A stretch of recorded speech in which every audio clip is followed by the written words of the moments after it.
Thank you for joining us on PM Express. Tonight we are talking about the 2024 budget with the minority leader. We are going to get the minority's take. What is the minority's verdict on the 2024 budget? It is a very important document considering that it is the election year budget. There is a lot in there that we need to unpack from the view of the minority.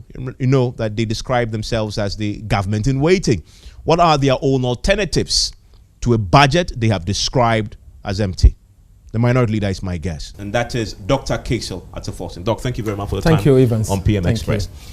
And let's start off straight off by talking about the budget. And you have described this as empty. Why? It is. The definition of empty is something without substance, something that does something tangible for you to be able to show. I've read the budget statement, the budget speech, which ideally should be the one that will contain most inspiring part of the budget without the numbers. And what I can assure you is that this is the worst form of an uninspiring budget and a true definition of empty budget. So there's nothing in there for me to be proud of. I'm disappointed at MPP. In fact, this is the budget statement that they have actually communicated to the people of Ghana that they're saying bye-bye, they're leaving office. So this is their bye-bye budget. If you read it carefully, the government has given up. They're saying bye-bye Ghana. That's what it is. What in the budget gives you that indication? Because you see, you would have ideally see an attempt by the government to fix some of their mess and to apologize to the people of Ghana over what they have done and probably seek for forgiveness. And it will be up to the people of Ghana to decide that we will forgive them or not and depart from the norms, what they have actually done in the past that has actually brought us to where we are. But I did not see any of them. So they are comfortable where they are. They are aware that they have brought the Ghanaian economy on its knees. They are aware that their behavior, that the Catholic Bishop Conference actually described it as massive and uncontrolled corruption, is the one that has brought us to where we are. And so they are comfortable. They just want to continue business as usual and crush the people of Ghana before they leave office. But the specifics prove that the government actually is listening to the suffering masses. They have a raft of tax reliefs. They've extended the zero rate of VAT on locally manufactured African prints for 2 more years. You have a so it already exists, but they are extending the time. So it already exists. Yes. A waiver on import duties on import of electric vehicles on public transport for a period of 8 years. Again, before you go on, let me make this point. I don't know how many vehicles in Ghana are electric. Where are the charging ports? So how many Ghanaians will benefit from that? Useless. Waiver import duties on semi-knockdown, completely knocked down electric vehicles imported by registered EV assembly companies in Ghana for a period of 8 years. You make that point, but this is the policy to create an enabling environment. Yes. So to encourage the use of electric cars in Ghana. It is to encourage the use of electric cars, of semi-knockdown vehicles in Ghana. Is it electric? Electric. So again, look, we live in an economy that we are even struggling to get power. Okay, how many vehicles in Ghana today are electric? For them to say that we are giving tax exemptions for electric. I don't know if you own an electric vehicle. I don't have one. I don't have. And go out and find out how many vehicles. But because you want to be environmentally responsible, so everybody has been encouraged not to get one. So Evans, this is a great government policy. So it is looking at the future, probably, but it's not giving something presently to the ordinary Ghanaian. You say ordinary Ghanaian? Yeah. Well, I don't know of any public transport or any individual that owns electric vehicle. As an MP, I don't know of anyone. But that's a government policy. It's a government policy looking at the future. That is worth applauding. So you know what the government must do, first of all. You need to create the enabling environment for electric vehicle. This is one that creates This is not. The one to create the enabling environment for electric vehicles will be access to charging port.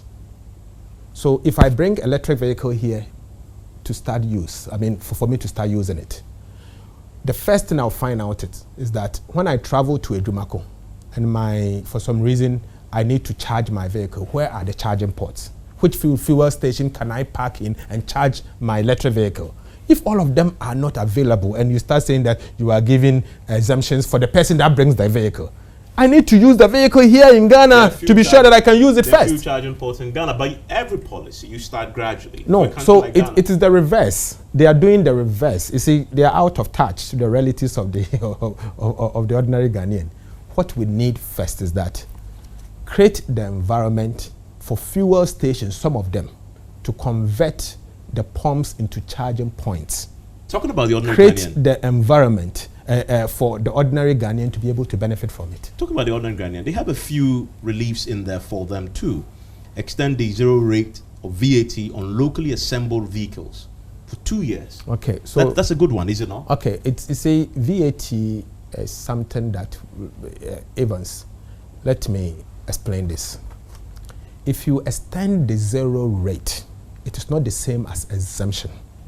VAT is a very technical subject. If you say exemption, it means he can't charge VAT.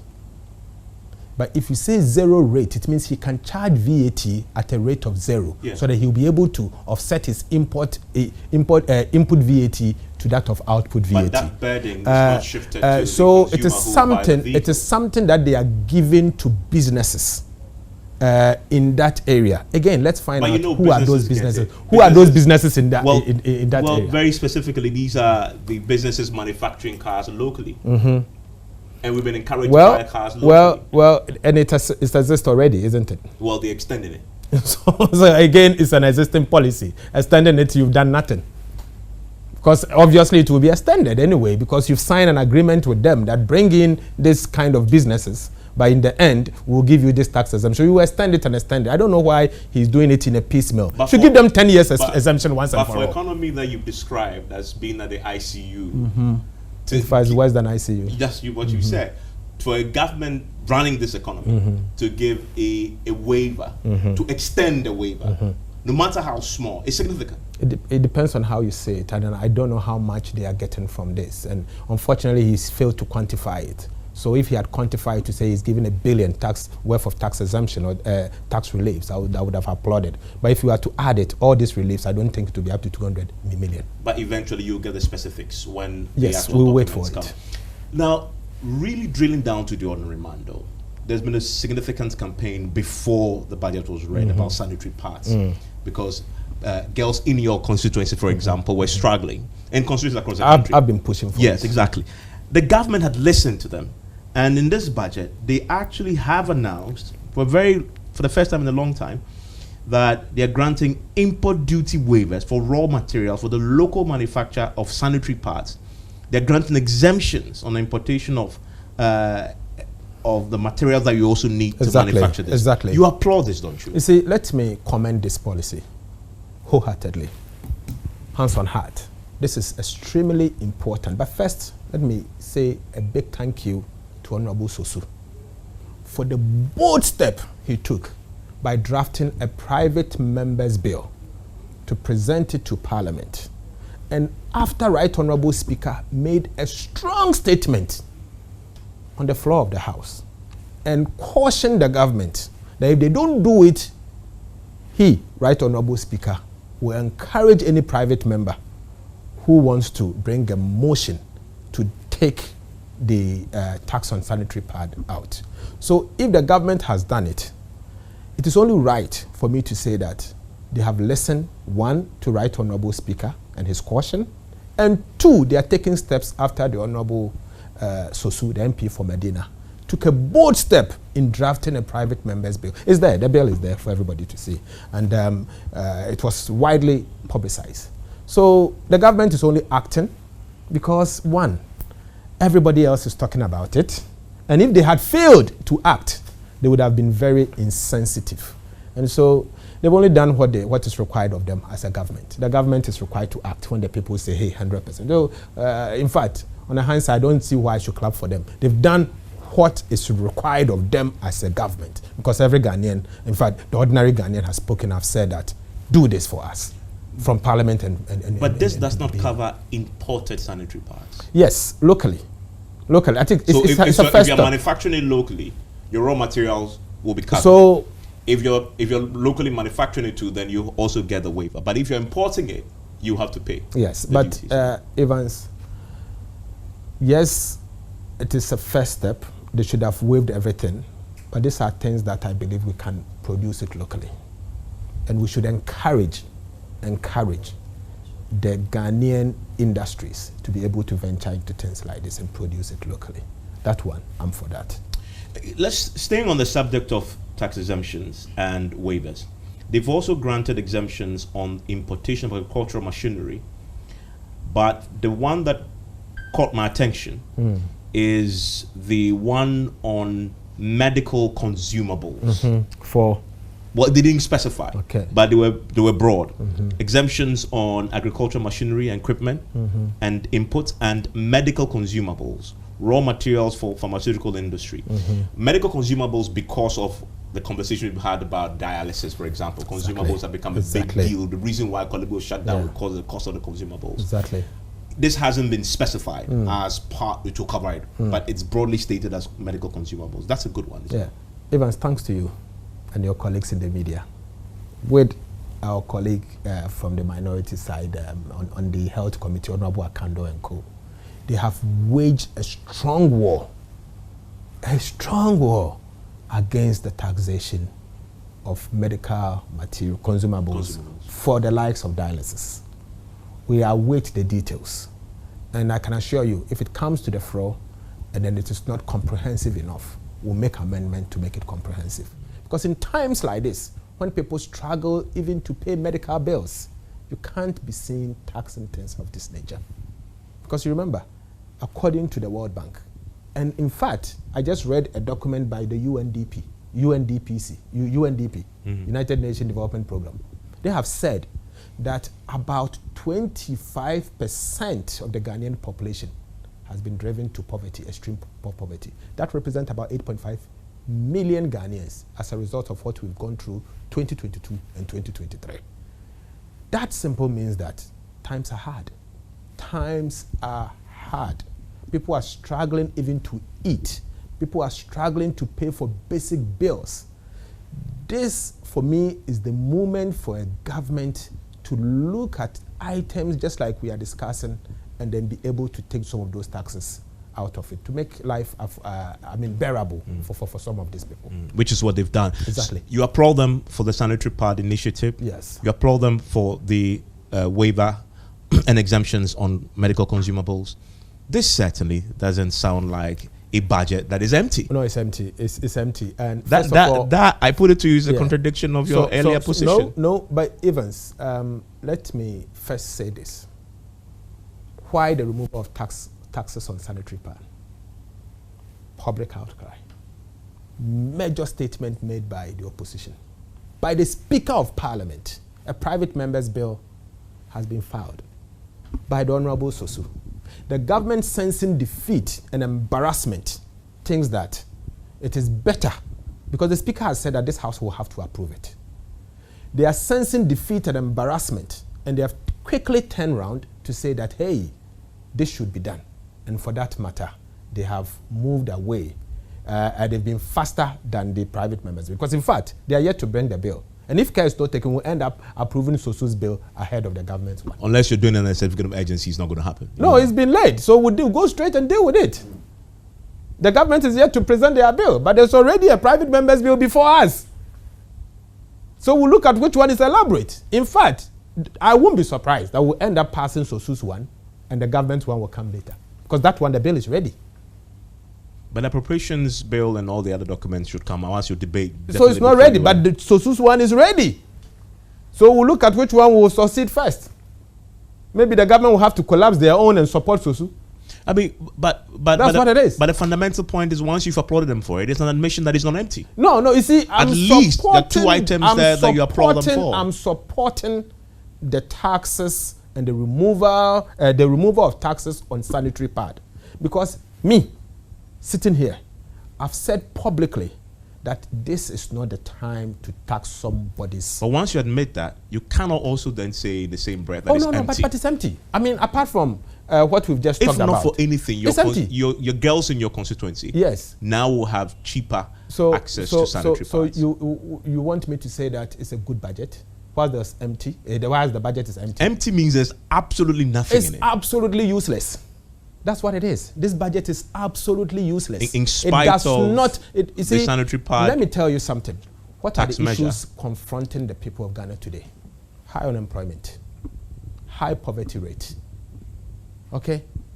Businesses collapsing, high lending rate, monetary policy hitting the roof, economic growth trying to do under 2%. These are the issues confronting the people of Ghana. Hyperinflation. These are the issues confronting the people of Ghana. The budget must confront it. In accounting, we have something we call materiality.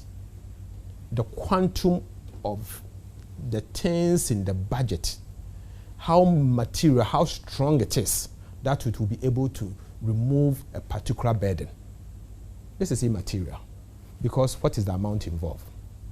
The minister is imposing taxes worth 11 billion Ghana cedis. Are you referring to the stamp duties? Yes. Which the minister says budget is imposing 11 billion Ghana cedis. It says the bonds, and I'm referring to the stamp duty bonds, subject to ad valorem taxes, will be expanded, while the specific rates will be reviewed upwards. Exactly. It's an imposition of tax. It's an increase of the tax stamp duty.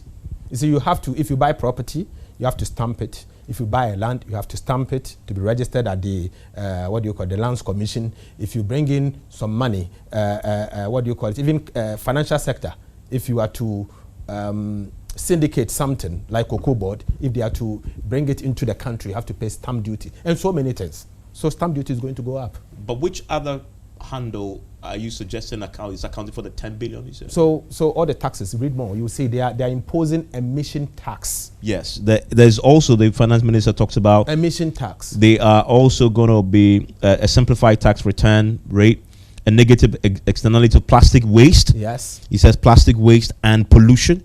Government will review and expand the environmental excise duty to cover plastic packaging, industrial and vehicle emissions. Okay, so all these taxes put together, and the way they've written it in such a way, that the details are not there. If you go into the appendices and look at the new tax handles, it comes to 11 billion. The minister himself has said it, that they are raking in 11 billion new taxes. But let me say this. Raking in 11 billion new taxes simply means that you are taking 11 billion new taxes from individuals and businesses from 2024 January to December 2024 in times like this. 11 billion. And that is what we have said, that this government, we in the NDC, will find it very difficult to support these taxes for a simple reason. Number one, the Finance Committee, of which I'm a member, in fact I used to be the ranking, my colleague Honorable Adongo is now ranking that committee.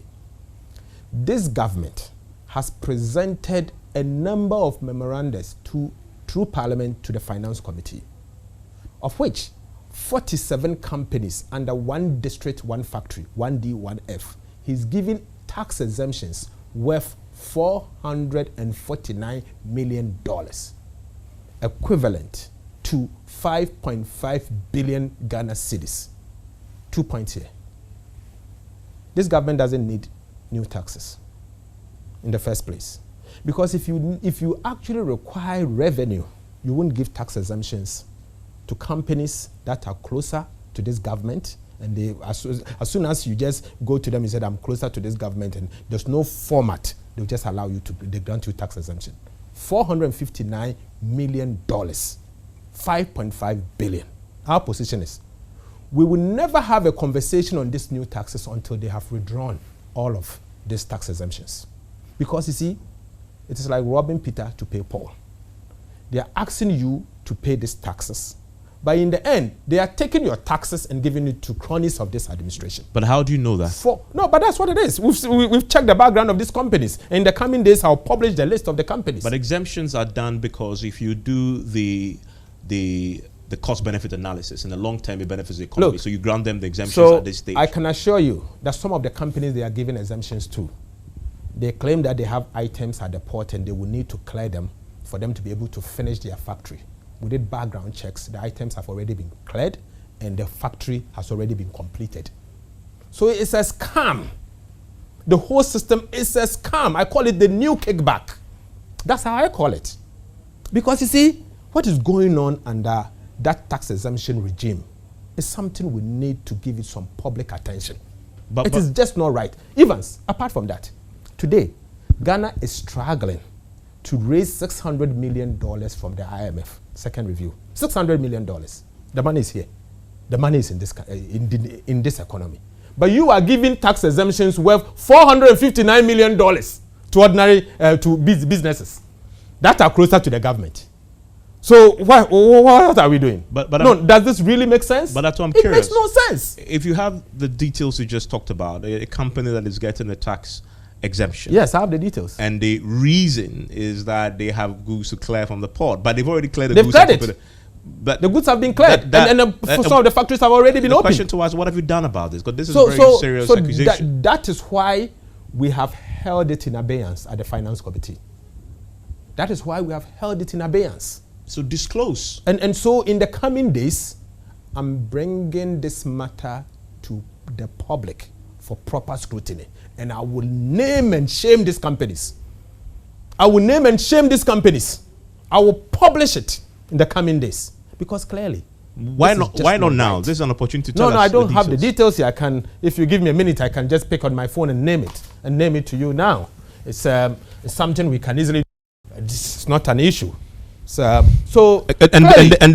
the way, is important. There are serious issues. Because of course, if he makes an allegation, I want to see the evidence. There are serious issues, and these companies, I can assure you, something must be done about this, because the way it's going. Until these tax exemptions are dealt with, we in the NDC will not support it. And the budget, by the way, is going to be debated. I mean, it's for we a few in days. The NDC will not support it. For a few days. So first, you have a company under 1D1F called Agroho Ghana Limited. They are giving them $747 million tax exemption. Second, they are giving another company called Amponsa Efa Pharmaceuticals Limited, $1.9 million. Another company, B5 Limited, another amount of $11.4 million. BCAF Food Company Limited, $271 million. By O&J Pharmaceutical Limited, $159.8 million. A company called Canadian Commercial Corporation. They say they are doing power generation, so $1.8 million. Another company, CMAF, $8 million. You have here Cement d'Afrique Ghana Limited, $8.6 million. CK Engineering is benefiting from this tax exemption, an amount of $350,000. Then you have Continental Brew Investment Ghana Limited. They call it strategic investment. It's $6.8 million. Another company, Eco Poly Industries Limited, $207 million. It's 47 companies in all. If you want me to mention, I'll mention all of them. And then all of them, total amount, $449.4 million. And this I'm going to publish it immediately after this interview. And this is formally before the Finance Committee? This is before Finance Committee as we speak. Have you managed to reach any of these companies themselves? So we met some of them at the committee, and we in the NDC opposed it. They didn't justify this to your satisfaction? We've done background work, and I can assure you that 50% of these companies, they have already finished the work that they are claiming tax exemption from. In fact, 50% is understatement. Touch wood. We in the NDC will not support this tax policy, this tax exemption. And we will not have any conversation on the new taxes until all of this has been withdrawn. Finally, because it came from the government. The government should come and do the honorable thing by withdrawing all of this. Else, no tax policy will go through. And that is why we are saying that what they have done today, by introducing tax exemption, new taxes worth 11 billion Ghana cedis, is insensitive. In fact, it's most cruel, and it shows that this government is out of touch with the realities of the people. I mean, and just to be clear, you're not suggesting that the companies themselves have done something wrong. No, this is a government initiative. I'm saying that the government has brought this. These are the companies. They have worked with these companies. But I'm surprised that government would take such a bold initiative, bold decision to bring, what do you call it, a request for a tax exemption to Parliament at the time that these companies, they themselves are aware that they have finished the job. So what is the basis? And you said this is going to come to Parliament for... It is already here. They are in Parliament as we speak. In fact, they are before the Finance Committee and they are begging us to approve it. And we are saying no, so you're going to reject, you're going to reject all that? We have already rejected it. Would it come for a vote? And when it comes to the floor, we are voting against it. At the committee level, have you already decided? In fact, they have not put the question for the vote yet because they saw our mood. And so they are scared to put it to vote. And if they had put it, any of them to proper vote, they would have lost it and they will have to withdraw it. So they are yet to put it to vote, but all of them has been discussed. Today, the finance minister, also in this budget, declared that last time he came before you, he said, we are turning the corner. Now he says, they have turned the corner. Inflation is down from 54% to 33.2%. 35. He says, well, 35, yes, 35.2%. He says if you look at the exchange rate, the rate of depreciation has stabilized quite largely. He's right, is he not? Okay. That the signs show that they've turned the corner. He's wrong. You see, he's tickling himself and laughing, and maybe not even laughing, smiling. I say this for a simple reason. This finance minister and this government, they are leaving behind a bankrupt economy. Economy that is in default. In fact, yentua economy. That's what they are leaving behind. This government is leaving behind a haircut economy. An economy that they have given people haircut. A crude haircut. And a very painful one. They are leaving behind an economy that is completely debt-riddled. Debt-riddled economy. They are also leaving behind an economy that is overtaxed. Businesses and individuals are complaining that the tax burden in this country is just too much. They are leaving behind an economy that is witnessing hyperinflation. 35%, and we should clap for them. But considering this is the same government that not long ago, when inflation was 15%, they said they've never heard it before. But considering that the inflation came from 54% to 35%, so we should clap for them. That is a significant drop. It is not enough. But it is not enough. But it's definitely something to acknowledge. Acknowledge what? From 54% to I should acknowledge that they have mismanaged and destroyed us, and that the economy is 35%. Is that what I should acknowledge? It's terrible.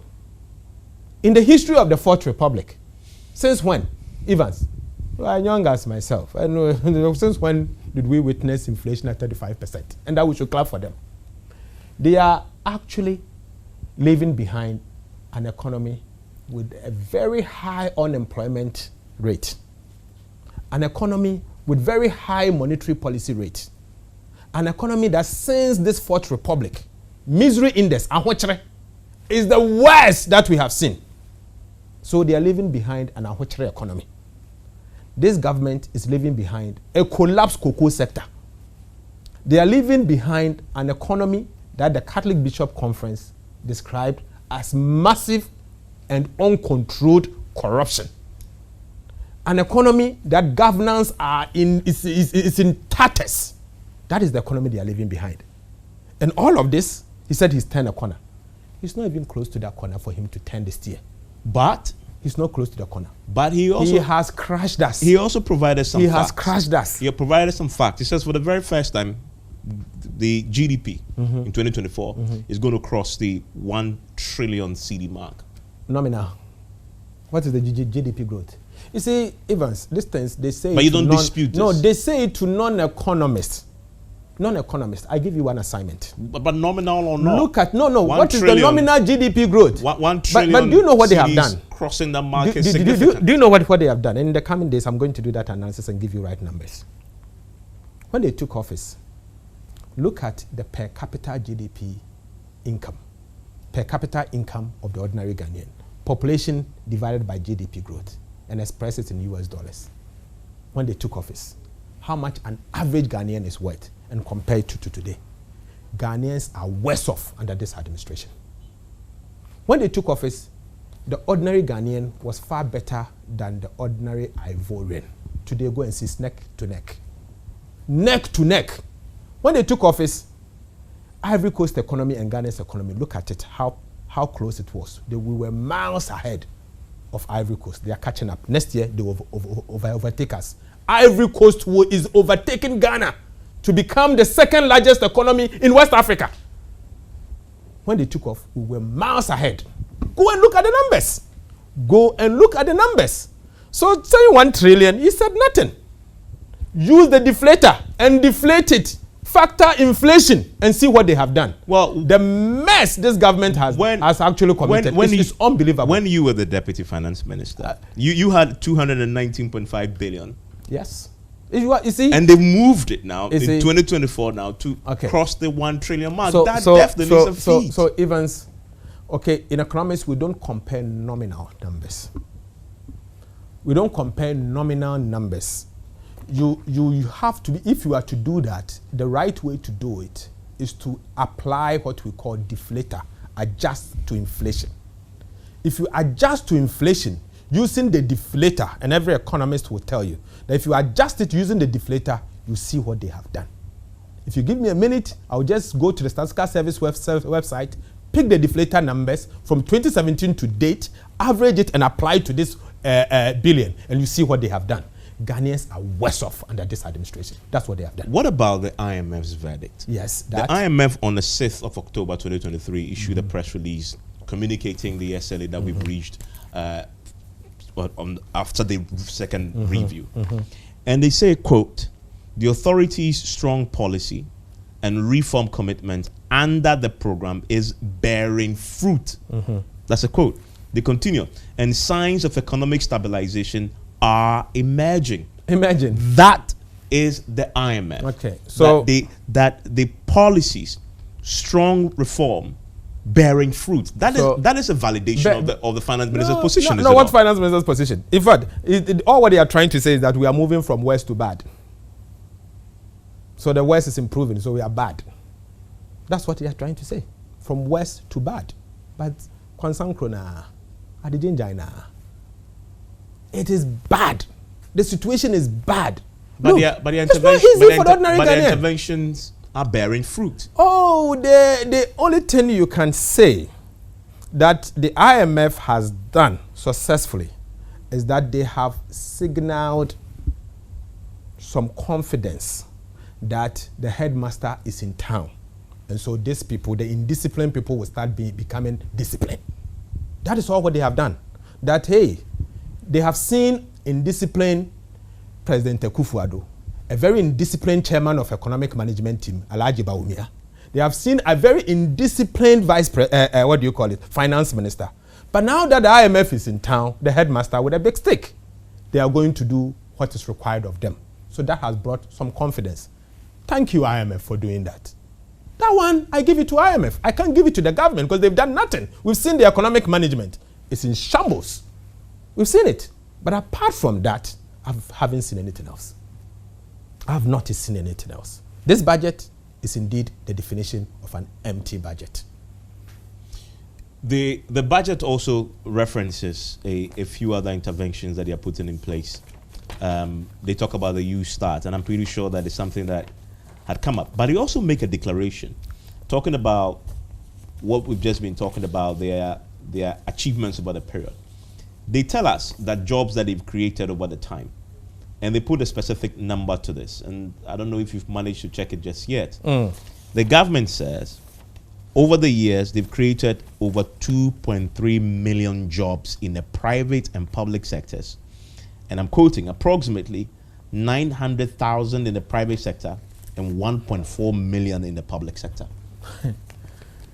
So the government is now taking credit for the work that is done by multimedia for employing. Well, they say they've created an environment for us to employ. Brother, we are in trouble. We are in trouble as a country. First, you know, they've done a very lazy work. Very, very, very lazy work. For them to just conclude that the private sector, together with the public sector, have created something in excess of 200,000. 2.3 million jobs. What they have failed to do is to tell us how many jobs we have lost. Vis-a-vis, match it to the growth of the number of people that are emerging into the job market. What is the growth? How many students or university graduates are entering the job market every year? Are we benchmarking this? It is not for nothing that the World Bank, the IMF, everybody else, UNDP, is saying that unemployment rate is skyrocketing and it's becoming a national security challenge. So throwing these numbers is nothing. In fact, it is propaganda. Throwing these numbers is nothing but propaganda. Knowing the mess and what they have done to the ordinary Ghanaian, that is what they want to do. But these numbers must be verifiable. They should show us where exactly in the public sector they have created 1.4 million jobs. Well, the details have not been provided. Yes, they should give us the details. Will you demand same when this matter comes to the floor for debate? Yes. Doug, let's talk about the relief effort for the victims of the Volta floods after the spillage of the Akusumo Dam. You've been very consistent that government hasn't done enough. Yeah. You were expecting to hear something in the budget. The finance minister announced today that they have now allocated 220 million cedis for the relief phase of this whole crisis. Is that enough? Is the relief phase not over? The relief phase is over. The relief phase is when the epic centers, parts of about 11 constituencies in the Volta region and part of OT were going through difficult moments. And there was the need for the government to have come in to give them a place to sleep and provide food and relief items to them. The government response so far has been abysmal. In fact, it took members of parliament from the affected constituencies, who are largely members of the NDC, to mobilize resources to take care of their people. That is a fact. In fact, even we in opposition, we've done more than the government, the one that collects taxes. So for me, it is too little, too late. 220 million. It is too little, too late. Budgeted. Because even as a caucus, we had to dip our hands into our coffers and spend about 1.5 million cedis as a caucus. Government had to do it right. But since government certainly has emergency funds available, when the people out there were struggling to have something to eat, they were struggling to have a place to sleep, and it took the lives of the media, individual media houses, individual business owners, and members of the opposition party to donate to support these communities. It's now that the government is coming to announce their relief effort. What have they done so far? But they also have a next phase. What have they done so far? They also have a next phase of resettlement, and they reach out to the IDA crisis response window initiative with the World Bank to get that done, and that will go to resettlement, victims, restoration, simple put, they are going to borrow money to come and take care of them. That's what they are trying to say. No, they are going to borrow money to come and take care of them. But what happens to our resources? What's wrong with that? You see, when will they get this loan? Remember, your country is bankrupt. When are they going to get this loan? It will come. But when? The people need it. But the people need it. Doesn't matter how you get it or where you get it. Until they get the loan, it means these people will not be resettled.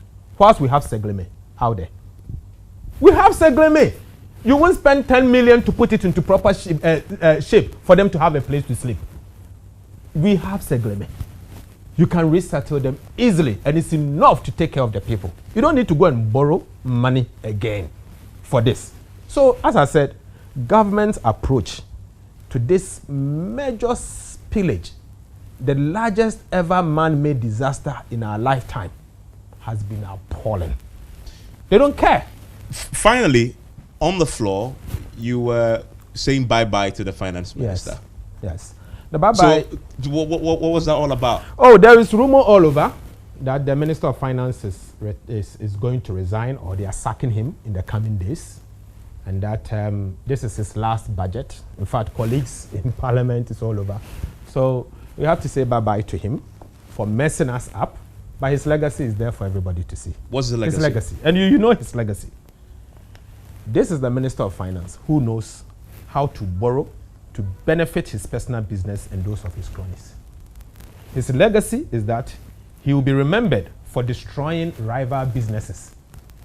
He will be remembered for destroying and bringing Ghanaian economy, particularly the financial sector, to its knees.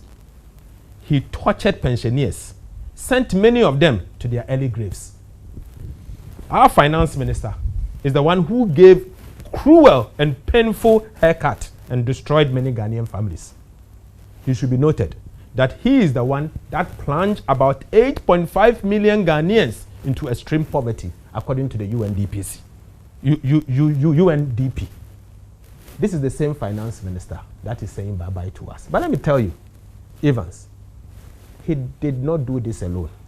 He did it with the vice president, Dr. Bawumia. He did it with him. He did it with the governor of the central bank, the one who described us as hooligans.